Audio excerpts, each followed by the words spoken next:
بسم اللہ الرحمن الرحیم الحمدللہ رب العالمین والصلاة والسلام علی سید الانبیاء والمرسلین اما بعد فاعوذ باللہ من الشیطان اللعین الرجیم بسم اللہ الرحمن الرحیم۔ احباب وقار ناظرین کرام، اللہ جل شانہ نے قرآن کریم دے اندر ارشاد فرمایا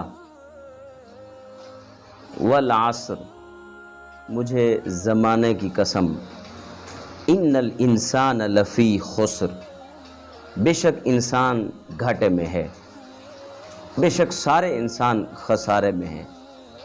یہ کون کہہ رہا ہے؟ اللہ کی ذات کلام مجید فرقان حمید میں کہا کہ مجھے زمانے کی قسم انسان گھاٹے میں ہے، سارے کے سارے انسان گھاٹے میں ہیں، مگر سب نہیں۔ کچھ ایسے ہیں جو گھاٹے میں نہیں ہیں، جو خسارے میں نہیں ہیں۔ تو پھر ان کا کام کیا ہے؟ وہ کرتے کیا ہیں؟ ان کی صفات کیا ہیں؟ وہ کون سے کام ہیں جو ان میں پائے جاتے ہیں تو وہ گھاٹے سے نکل جاتے ہیں؟ اگر وہ کام نہ ہو تو یاد رکھیے گا انسان گھاٹے میں ہے۔ اگر وہ کام پائے جائیں تو انسان کامیابی کے ساتھ ہے، پھر انسان گھاٹے میں نہیں ہے۔ وہ کون سے کام ہیں کہ جب وہ کام انسان کے اندر پائے جائیں تو پھر انسان گھاٹے سے باہر نکل آ جاتا ہے، پھر وہ ترقی کر جاتا ہے؟ تو پہلی چیز جو خداوند کریم نے بیان فرمائی ہے وہ یہ ہے اِلَّا الَّذِينَ آمَنُوا، ایمان ہونا چاہیے۔ جو صاحب ایمان ہے وہ گھاٹے میں نہیں ہے، جو صاحب کفر ہے وہ گھاٹے میں ہے۔ جو ایمان رکھتا ہے، ایمان کی دولت سے جس کو مالا مال کیا گیا ہے، وہ انسان کبھی بھی خسارے میں نہیں ہے۔ پھر اس ایمان کے ساتھ ساتھ ایک دوسری چیز کا بھی ذکر فرمایا، وہ ہے وَعَمِلُ الصَّالِحَاتِ، نیکیاں کرتا ہے، عمل صالح کرتا ہے، بھلائی کے کام کرتا ہے، اچھائی کے کام کرتا ہے، ہر برے کام سے دور رہتا ہے۔ تو یہ دو چیزیں ہوگی، ایمان ہو، پھر ایمان کے ساتھ نیکی کا راستہ اختیار کیے ہوئے ہو، زندگی پر جو ہے وہ اللہ کے احکام کا اوڑھے ہوئے ہو، صبح و مساء اللہ کی یاد میں، اللہ کی عبادت میں، اللہ کی اطاعت میں اور اس کے محبوب کی اطاعت میں گزار رہا ہو۔ تیسرا کام وَتَوَاصَوْا بِالْحَقِّ، ایک دوسرے کے ساتھ اچھی بات کی تلقین کرتا ہو، حق کے ساتھ ڈٹ کر رہ جاتا ہو۔ جب بھی حق بات ہو، زمانہ مخالفت کرے، یہ حق کے ساتھ کھڑا رہے اور حق بات کہتا رہے۔ چوتھی بات کا ذکر فرمایا وَتَوَاصَوْا بِالصَّبْرِ، صبر کی تلقین کرے، حق بات کہے، حق بات کی تلقین کرے، حق بات پر ڈٹا رہے، حق بات پر عمل کرے، صبر کرے، صبر کی تلقین کرے، خود بھی صبر کرے اور اپنے ساتھ والوں کو بھی صبر کی تلقین کرے۔ تو یہ چار کام ہیں جس کی وجہ سے اللہ فرماتا ہے یہ بندہ کامیاب ہے۔ اگر یہ چار کام کسی شخص میں نہیں ہیں تو قرآن کے فیصلے کے مطابق یاد رکھیے یہ اتھنٹک فتویٰ ہے، اور یہ فتویٰ کسی مفتی کا نہیں ہے، یہ مفتی اعظم رب کریم اللہ جل جلالہ وحدہ لا شریک کا یہ اتھنٹک فتویٰ ہے۔ تو جس میں یہ چار چیزیں وہ کامیاب ہے۔ انسان گھاٹے میں ہے، مگر جس میں چار چیزیں ہیں وہ کبھی گھاٹے میں نہیں ہے، وہ کبھی خسارے میں نہیں ہے، نہ وہ دنیا میں گھاٹے میں ہے، نہ وہ آخرت میں گھاٹے میں رہے گا، وہ ہمیشہ کامیابی سے ہمکنار رہے گا۔ تو ناظرین کرام، ہمیں کیا چاہیے؟ ہمیں کیا چاہیے؟ ہمیں کیا کرنا چاہیے؟ ہمیں یہ چاہیے کہ ہم اپنے ایمان کی حفاظت کریں اور اپنے ایمان کو پانی دیں روزانہ، تاکہ یہ ایمان بڑھتا رہے۔ تو ایمان کیسے بڑھتا ہے؟ ایمان کے بعد اللہ نے ذکر فرمایا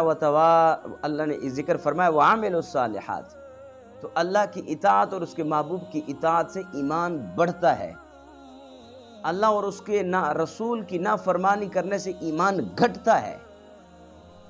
تو پہلے ایمان کا ذکر کیا کہ ایمان ہونا چاہیے، پھر کہا کہ عمل صالح ہو، یعنی اللہ رسول کی اطاعت ہو۔ تو جب اللہ رسول کی اطاعت ہوگی وہ ایمان محفوظ بھی رہے گا اور ایمان بڑھتا بھی رہے گا۔ تو ایمان کو بڑھانا چاہیے، اور پھر جب سچی بات کہے گا اور سچی بات پر ڈٹا رہے گا، صبر کی تلقین کرے گا اور خود صبر پر ڈٹا رہے گا، تو وہ انسان دنیا و آخرت میں کامیاب رہے گا۔ یاد رکھیے، اللہ کی طرف سے آنے والی مصیبتوں کا ہمیں کیسے پتہ چلے گا یہ کون سی مصیبت ہے کہ اس پر صبر کرنا چاہیے۔ ما اصاب من مصیبت الا باذن اللہ، مصیبت جب بھی آتی ہے وہ اللہ سے پوچھ کر آتی ہے، اللہ سے اجازت لے کر آتی ہے، ایسے مصیبت نہیں آتی۔ تو جو اللہ کی طرف سے مصیبت آتی ہے وہ یاد رکھیے اس کی علامت یہ ہے کہ بندہ صبر بھی کرے گا اور شکر بھی کرے گا۔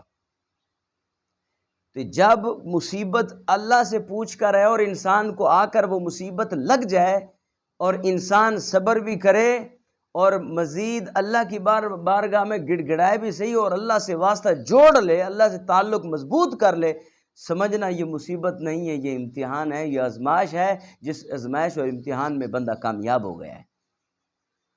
جب یہ مصیبت آ پہنچے اور بندہ غرہ ہو جائے، بندہ بے شکرہ ہو جائے، بندہ جو ہے وہ اللہ کا باغی ہو جائے اور اللہ سے دور چلا جائے اور پھر باتیں بناتا پھرے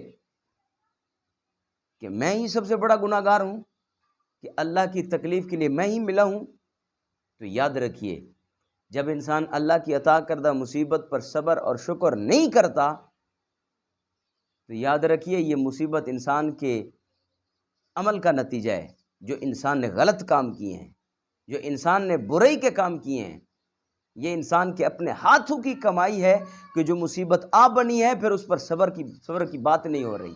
احباب ذی وقار، ہمیشہ صبر پر ڈٹے رہنا ہے اور صبر کی تلقین کرنی ہے، حق بات پر ڈٹے رہنا ہے، حق بات کی تلقین کرنی ہے۔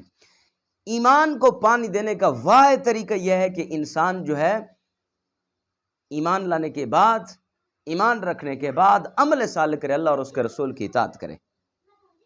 تو چونکہ ایمان یہی ہے، ایمان کیا ہے؟ اقرار باللسان، زبان سے اقرار کرنا، تصدیق بالجنان، دل سے تصدیق کرنا، وعمل بالارکان، اور اعضاء سے اس کی اطاعت کرنا۔ یہی ایمان ہے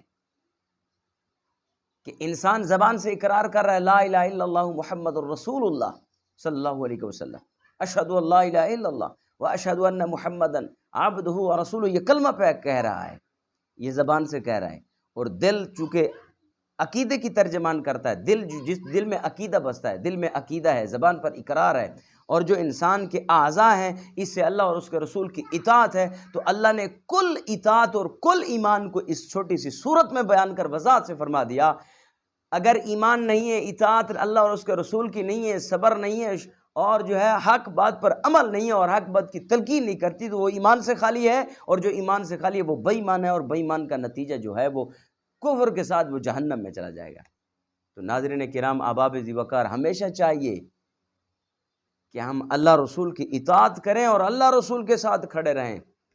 دعا کرتے ہیں اللہ جل شانہ ہم سب کو وہ کام کرنے کی توفیق مرحمت فرمائے جس سے میرا رب بھی راضی ہو اور میرے رب کا محبوب بھی راضی ہو، اور ہر اس کام سے محفوظ رکھے جو اللہ اور اس کے رسول کی ناراضگی کا باعث بنے۔ تو ناظرین کرام، میں امید کرتا ہوں کہ ہم سب اس کو سننے کے بعد اس پر عمل پیرا ہوں گے۔